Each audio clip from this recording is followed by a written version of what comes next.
हमने तथाकथित देवी देवताओं की मूर्तियां अपने घर से निकाल दी और उनकी जगह हमने परम पूज्य बाबा साहब या महाकारुणिक तथागत बुद्ध को या बहुजन समाज से आने वाले तमाम साधु संतों को वहां पर बिठा लिया। जिसकी बात परम पूज्य बाबा साहब ने की कि पूरा भारत बौद्धमय हो और इस बहुजन समाज के हाथों में सत्ता हो। हम दोनों से आज भी बहुत दूर है और उसका कारण साथियों कोई और नहीं बल्कि हम खुद हैं। हम बहुत बड़े दोषी हैं क्योंकि अक्सर दूसरा कुछ करता है तो हम उस पर उंगलियां उठाते हैं। बहुत समाज की बहन बेटियों को या महिलाओं को देखती हूँ तो कहीं ना कहीं अद्भुतों के तौर पर वो मुझे उसी हिंदू संस्कृति से लिप्त पाती है जिससे कि बाबा साहब ने दूर जाने के लिए कहा।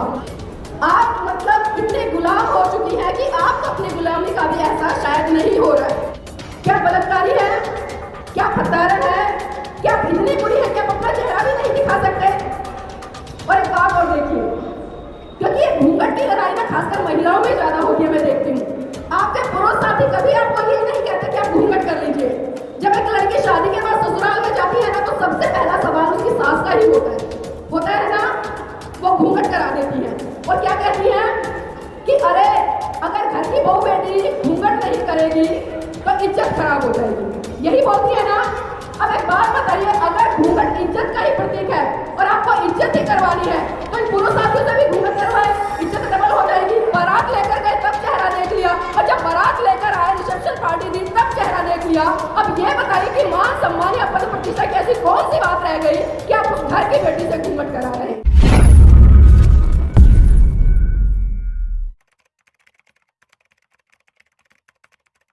लगातार बात हो रही है सांस्कृतिक परिवर्तन की।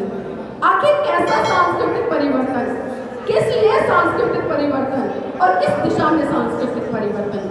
क्योंकि साथियों हम देख रहे हैं कि जो भारत कभी बौद्ध में हुआ करता था, जिस भारत के गली कूचे से लगातार एक ही आवाज गूंजती थी कि ले अंत मन दीप भाव, ले अंत मन दीप भाव, मूल मंत्र बने स्वयं के स्वामी, गूंज उठे हर बस्ती से बुद्धं शरणं गच्छामि, धम्मं शरणं गच्छामि, संघं शरणं गच्छामि। लेकिन क्या बात है, वो गूंज आज हमें सिर्फ चाहे तो बुद्ध पूर्णिमा वाले दिन दिखाई देती है, सुनाई देती है, या फिर बाबा साहब की जयंती पर दिखाई देती है। जो धरती कभी बौद्ध में हुआ करती थी, आज वही धरती अपनी संस्कृति के लिए संघर्ष कर रही है, दोबारा से संघर्ष में लगी हुई है कि किस तरह से हम उस विरासत को लौट कर लाएं इस भारत देश में और किस तरह से उस परिसंकल्पना को साकार कर पाए जिसकी बात परम पूज्य बाबा साहब अक्सर कहा करते थे। क्योंकि साथियों भारत देश में शुरू से लेकर अब तक अगर मैं बात करूं तो दो संस्कृतियों की लड़ाई रही है। आप सभी अच्छे से जानते हैं कि मैं कौन सी संस्कृति की बात कर रही हूँ। अभी आपने 22 तारीख को जो अयोध्या में प्रकरण देखा वो किसी से नहीं छुपा। हमारे सामने ऐसी ऐसी चीजों को स्थापित कर दिया जाता है जिसका सत्य तथ्य से दूर दूर तक कोई लेना देना नहीं है, लेकिन फिर भी हम जाने अनजाने में उन चीजों को मानने लगते हैं, उन चीजों की जय जयकार करने लगते हैं, उन चीजों का गुणगान करने लगते हैं। आखिर क्यों? क्योंकि हम कभी अपने इतिहास को पढ़ने का प्रयास नहीं करते, हम कभी अपने महान पुरुषों को जानने का प्रयास नहीं करते। क्योंकि हम बाबा साहब की जय जयकार तो कर लेते हैं लेकिन कभी भी इस दिशा में हम आगे नहीं बढ़ते कि आखिर बाबा साहब ने क्या दिशा दी, क्यों दिशा दी और इस दिशा पर अगर हम चलेंगे तो हमारा कितना बड़े स्तर पर कल्याण होगा। अभी सांस्कृतिक परिवर्तन जिस तरह से बार बार एक बात चल रही थी कि जब तक हम सांस्कृतिक परिवर्तन नहीं करेंगे हमारा किसी भी तरह से भला नहीं हो सकता। अभी वकील साहब ने कहा कि सांस्कृतिक परिवर्तन 3 तरह का होता है, जिसमें कि उन्होंने बताया पहला प्रतीकों का परिवर्तन, दूसरा उन्होंने बताया रीति रिवाज परंपराओं का परिवर्तन, तीसरा जो उन्होंने बताया कि मन का परिवर्तन। आज हमने जिस तरह से प्रतीक, क्योंकि मैं बात कर रही हूँ यहाँ पर महिलाएं बैठे इसलिए महिलाओं पर भी मैं बात करूंगी, क्योंकि प्रतीकों का परिवर्तन जिस तरह से हो रहा है आज हम अच्छे तरीके से देख रहे हैं। आज हमने तथाकथित देवी देवताओं की मूर्तियां अपने घर से निकाल दी और उनकी जगह हमने परम पूज्य बाबा साहब या महाकारुणिक तथागत बुद्ध को या बहुजन समाज से आने वाले तमाम साधु संतों को वहां पर बिठा लिया। लेकिन क्या सही रूप से हमने उन महान पुरुषों की विचारधारा को पढ़ा या सही रूप से उनकी विचारधारा को हमने समझने का प्रयास किया? शायद नहीं किया। अगर किया होता तो इस भारत देश का सिनेरियो कुछ अलग ही होता, क्योंकि 85% होने के बावजूद भी ना तो हम इस भारत देश में बौद्ध संस्कृति को स्थापित कर पाए और ना ही हम उस विरासत को स्थापित कर पाए जिसकी बात परम पूज्य बाबा साहब ने की कि पूरा भारत बौद्धमय हो और इस बहुजन समाज के हाथों में सत्ता हो। हम दोनों से आज भी बहुत दूर है और उसका कारण साथियों कोई और नहीं बल्कि हम खुद हैं। हम बहुत बड़े दोषी हैं क्योंकि अक्सर दूसरा कुछ करता है तो हम उस पर उंगलियां उठाते हैं, लेकिन जब बात हमारी आती है तो हम साल में मुश्किल से 2-4 कार्य। तो जिस तरह से मैंने बात करी परिवर्तन की, अभी देखिए यहाँ पर सुबह से लेकर हम गलियों में भी गए, गांव के अंदर गए, हमने देखा महिलाएं हमारे साथ बढ़ चढ़ कर आई, लेकिन एक चीज जो मुझे कमी दिखाई दी, क्योंकि यहाँ पर हम देख रहे हैं हमारे पुरुष साथी भी बैठे और महिला साथी भी बैठे हैं, क्योंकि मैं प्रतीकों की बात कर रही हूँ। आज हम भले बौद्ध हो गए, आज हमने बाबा साहब को मान लिया, बाबा साहब के अनुयायी हो गए हैं, लेकिन जब प्रतीकों के तौर पर मैं अपने बौद्ध समाज की बहन बेटियों को या महिलाओं को देखती हूँ तो कहीं ना कहीं प्रतीकों के तौर पर वो मुझे उसी हिंदू संस्कृति से लिप्त पाती है जिससे कि बाबा साहब ने दूर जाने के लिए कहा। अभी यहाँ पर जितनी बहनें बैठी है मैं देख रही थी कि सबने घूंघट धारण किया हुआ है।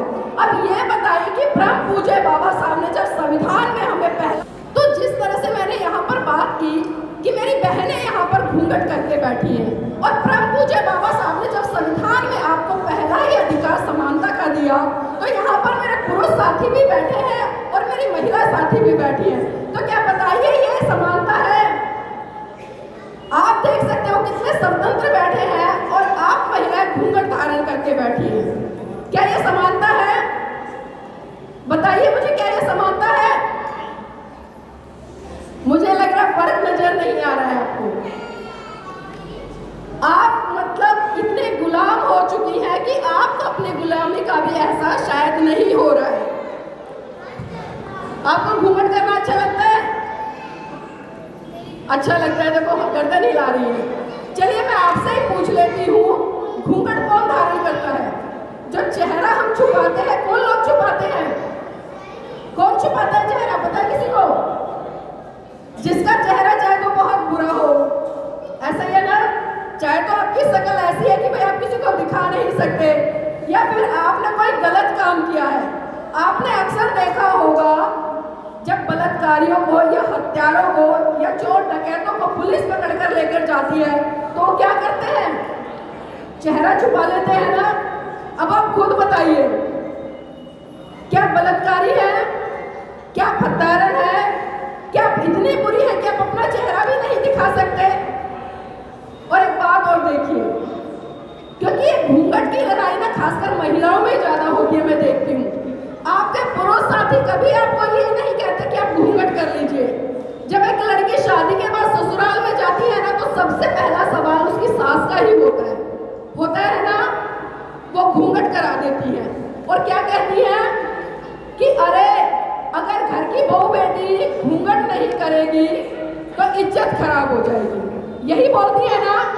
अब एक बात बताइए, अगर घूंघट इज्जत का ही प्रतीक है और आपको इज्जत ही करवानी है तो इन पुरुष साथियों से भी घूंघट करवाए, इज्जत डबल हो जाएगी ना, इज्जत डबल।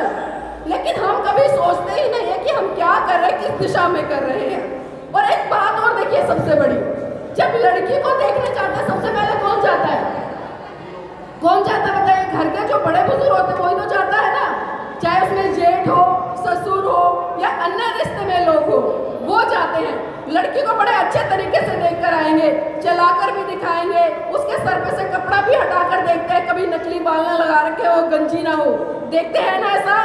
और फिर उसके बाद क्या होता है, जब रोका करने के लिए जाते हैं तब भी बहुत सारे लोग जाते हैं, उसमें जेठ भी होते हैं, ससुर भी होते हैं और भी रिश्ते में तमाम बड़े लोग होते हैं, तब उसको बड़े अच्छे तरीके से देख के आते हैं।